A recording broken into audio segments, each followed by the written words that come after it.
Okay, so this week we start with some basic electricity concepts. First of all, the concept of voltage. Our definition of voltage is the average energy per charge. So in terms of units then, energies in joules, the units of charge are coulombs. So an energy per charge is a joule per coulomb, and that's defined as a volt.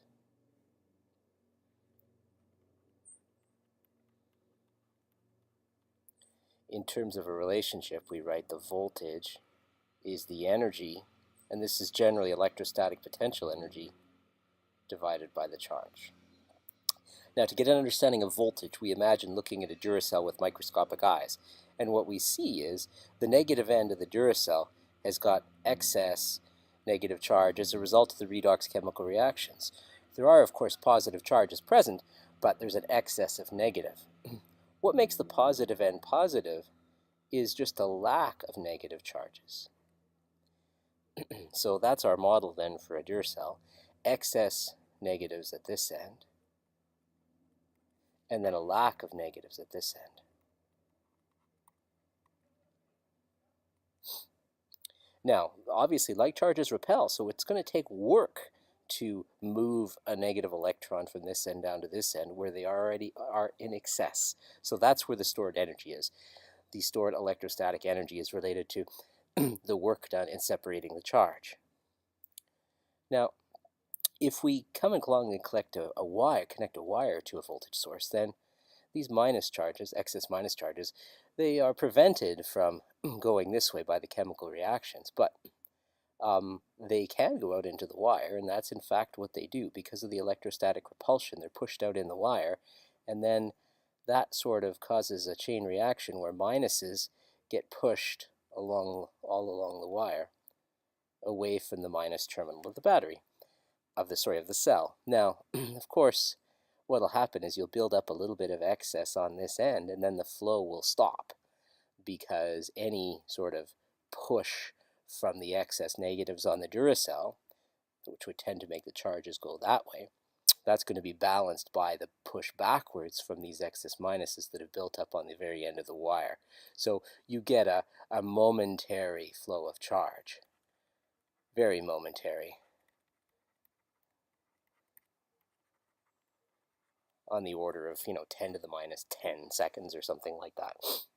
If, however, the wire forms a continuous loop, then these excess minuses, some of them will get pushed out in the wire, and that will push all the minuses in the wire because they are repelled. I should mention, of course, that the positive nuclei and inner electrons don't move in a metal. It's the minuses that are free to move, and so it's the minuses that are moving all the way around the wire back into the positive terminal. Then the chemical reaction kicks in again and creates other excess electrons at this end. So now you get sustained flow of charge, and the sustained flow of charge in a circuit is known as current.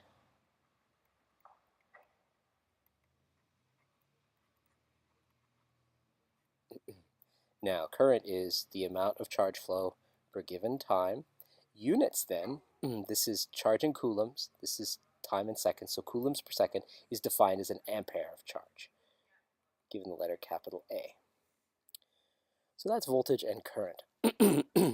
We can think of an electric circuit as sort of like a ski hill. Here we've got the cell, which provides energy to the circuit and which pushes charges around and makes things flow. And on the ski hill, the chairlift gives skiers energy, and then from that point on, it's gravity that makes them flow around down to the bottom. Just like electrostatic forces make the charges flow in this circuit once they've been separated.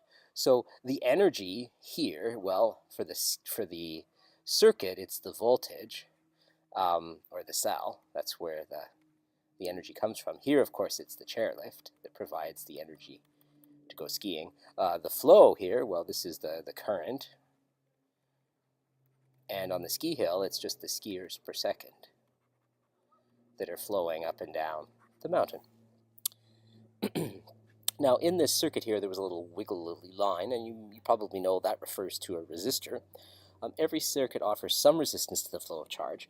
And what happens is, in a circuit element, say like a lamp, the charges that are flowing through undergo collisions and as a result lose a lot of their energy. Their flow is impeded by those collisions.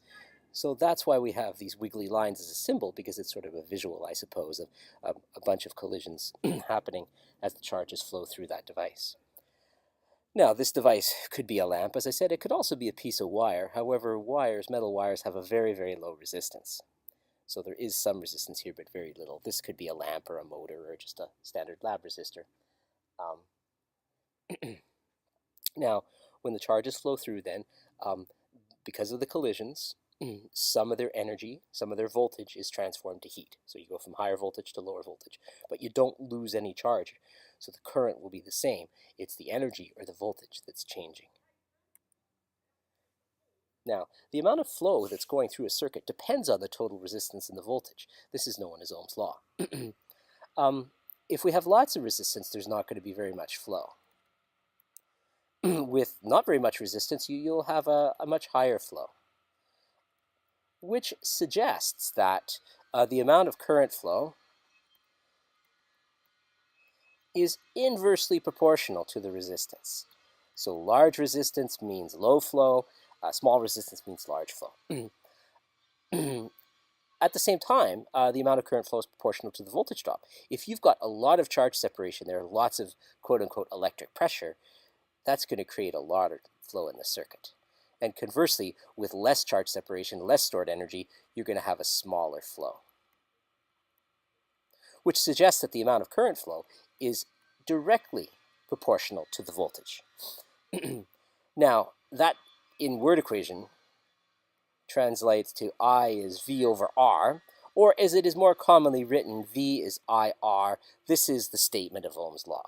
Now, R is the resistance of the circuit element, and if you solve for resistance, you'll see it's a ratio of a volt per amp. And something that conducts really well is going to have a low resistance. Something that's a good conductor is going to have a small resistance.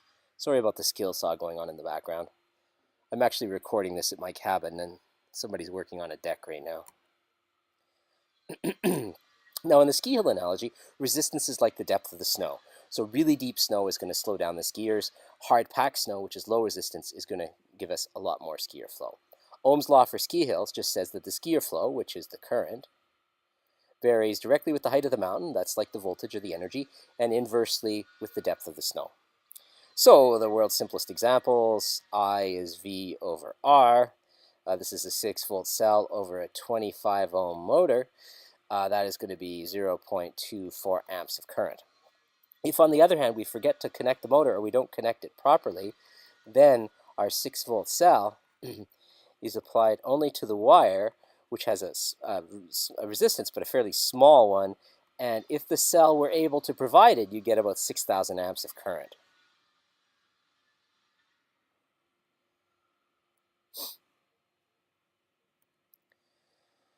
Now, energy interests us. So the energy in a circuit, well, we said voltage was energy per charge, so that means energy will be charge times voltage.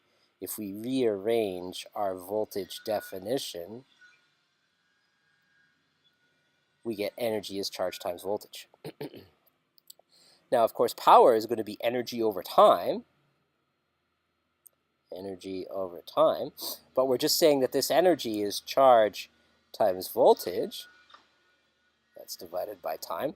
If we rearrange that a little bit, I'm going to write it as voltage times charge over time. And charge over time is, of course, our definition of current. So we find that electric power is the product of voltage and current. Now, power should have units of watts, of joules per second. Let's check that out. So we have a voltage, which is an energy per coulomb, and then we have a current, which is coulombs per second. So voltage will be joules per coulomb, and current will be amps, or coulombs per second. So we see that electric power does indeed have units that are consistent with joules per second, or watts. So to summarize then, electric power is the product of voltage and current. Now typically, household appliances will have power ratings in watts. So a typical rating for a hairdryer might be 1200 watts. As well, typically in the household, the voltage is 120. So you can find the amount of current that's flowing through the wires of your house and that current will flow through the wires of the house, out through the outlet, through the plug, through the braided wire that takes it to the hairdryer. It'll flow through the heater and the fan here, and then it'll flow back out the cord, into the plug, back into the outlet, and all the way into ground. So rearranging this statement here, if power is the product of voltage and current, we know current will be the ratio of power to voltage. So we have 1200 watts, 1200 joules per second used by that hairdryer, 120 volts, 120 joules per coulomb of energy. That means that hairdryer is drawing about 10 amperes of current, which you may know a household circuit's limited to 15 amps, so you could only plug one of these hairdryers in. If you plug in two, you'll pop a circuit breaker. So that's the first thing we wanted to talk about, basic circuit concepts. And we've introduced voltage, current, and resistance. Voltage, current, resistance. We've talked about electric power, and we've had two relationships. Ohm's law, V is IR, and then electric power is the product of voltage and current. Now, something a little bit different and quite important here, conceptual. How do we go about making electricity? Well, it turns out there's something known as the induction principle that says you just need three things. You need to take a magnet, then you need to have some wire, usually a coil, and then you need to move the magnet around. And if you have those three things, you'll get electricity. So we're going to watch a little demonstration of that. So I'm just going to take a magnet and I'm going to move it around in a coil, and then I'm going to have a very, very sensitive current meter that's going to detect the flow of current in that coil. Okay, so as we saw in our demonstration, a magnet or an electromagnet moved next to a coil creates voltage, induces voltage in this pickup coil. So there's really two coils. There's the electromagnet and the pickup coil. Now, if you look at an electric generator, you'll see exactly those two sets of coils. Here are the rotor coils. Okay, those are the magnetized magnet electromagnets right here that are moving around. And then on the outside ring of the generator, there are static, non-moving pickup coils, and that's where the voltage gets created. So you just need the magnet, that's the rotor electromagnet. You need the coil, that's the stator coil right here, and then you need motion. Now, what makes the rotor spin? Well, there's a number of options. One is, of course, the water flow through from a hydroelectric dam. Another would be steam pressure from thermal power. And you can use nuclear reactions to make heat and make steam. You can burn coal to make heat and make steam. You can burn natural gas to make heat and make steam. There are a number of choices for getting that heat energy, that thermal energy, to make the steam that pushes on the turbine.